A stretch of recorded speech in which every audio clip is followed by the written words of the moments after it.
Hi everyone and welcome back. This is my review of the Motorola Atrix 2. Did an unboxing a couple days ago and had a chance to use the device for a few days and have some things that I like and don't like about it that I wanted to share with you. So first off, I wanted to go over the specs again real quick just to make sure everyone understands what we're going to be comparing. So the Atrix 2 has a 4.3-inch QHD screen. The resolution is 960 by 540. Has a 1 GHz dual-core processor. Has 1 GB of RAM. Has the front-facing VGA camera as well as an 8 megapixel rear-facing camera with flash. The nice thing about that is it records in 1080p. So real good quality camera and recorder on there. So on board there's 8 GB of storage plus the 2 gig card that comes with it, so a total of 10 GB of storage. Nice amount of storage, haven't even come close to that obviously just in a couple days of using the device. So I downloaded some applications that are going to give us a speed rating for download and upload, as well as a quadrant standard score to kind of rate us against other devices. So the first off here is the speed test. It shows the 5 tests that I did. Averaged them out for you. Download speeds at 2.9 megabits per second and upload at 0.952 megabits per second. Not bad scores, but I do kind of expect that from a 4G device. Next up is our quadrant standard score. And we'll run a full benchmark, and it's going to put the phone through the paces. It's going to do some different 2D and 3D graphics to stress and strain the CPU and memory and the RAM.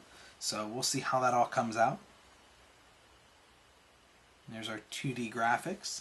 And it's showing us down here at the very bottom our frames per second, and the amount of frames that it puts us through. So this is the 3D world.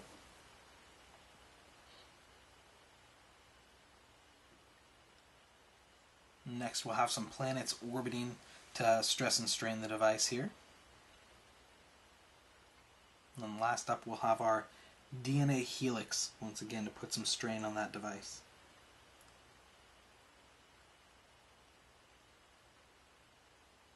Alright, so let's see what our score is. So our score is 2,459. So it's a very good score. You can see that our Nexus 1 rated at about 1,300.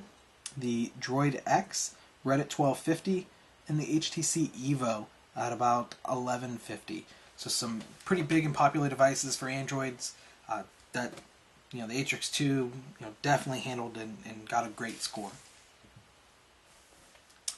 Alright, it is running Android's 2.3 version of the Android operating system codenamed Gingerbread. So it is a very nice, fluid, and well-made operating system. Now the one thing that I will say that I do not like is some other Android devices, when you get to the end like this, you can keep going around and it flips you back to the far end. So this just kind of gives you the stop. I don't particularly care for that. I have used some other ones where it barrel rolls you over, so I definitely like that as a feature. The other thing I don't necessarily care for, looks like they changed the browser icon. Not sure why they went with the AT&T logo. Just kind of strange. It took a minute to find it and really understand where the browser was at. It just didn't make sense. Next up would be the task manager. That comes with the task manager in the menu here. The thing I don't like about it is you have to select each item that you want to go ahead and close. So it just takes extra time. Android has an application in the app marketplace called Task Killer. It's a free application. I highly recommend it because it's one touch. You open it, you select it, it closes everything out. It's a real nice free application I would recommend. So I don't like the task manager that it comes with.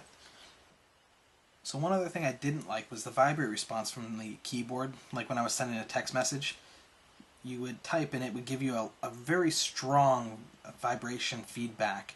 And it's just way too much for me. I was coming from an iPhone, so I wasn't used to vibrate response. So not something I really liked. You are able to turn it off. Obviously I have, just to enjoy the device a little bit more.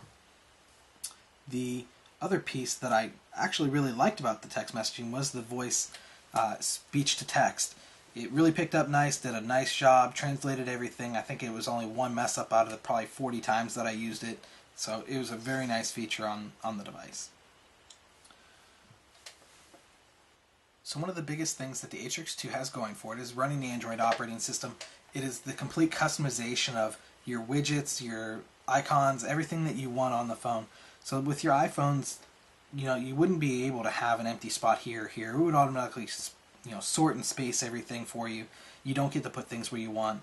There's nothing like a live tile widget that would give you up-to-date information, for weather or social media, things like that. That way you can keep up to date and you don't have to log into different applications. So definitely the customizability of the phone, the backgrounds, the sounds, everything is an A+. So with the Atrix 2, I would give it an overall rating of 4.5 out of 5. I really like the device. It's a great phone. The only thing I don't like about it would be a 5 if it had all the stuff that the original Atrix came with, the fingerprint scanner and more memory. I think anytime you take away from a device for the new one, things like that fingerprint and the memory, it's not an advancement. So overall, great device, very fluid, great dual-core processor, screen's very vibrant, love it. Would highly recommend the device. So if you have a 3G Android device or a 3G phone now and are looking to get into 4G, would highly recommend the Atrix 2. It is $99.99 right now with a new 2-year agreement with AT&T, so I would definitely try and scoop it up if you are upgrade eligible.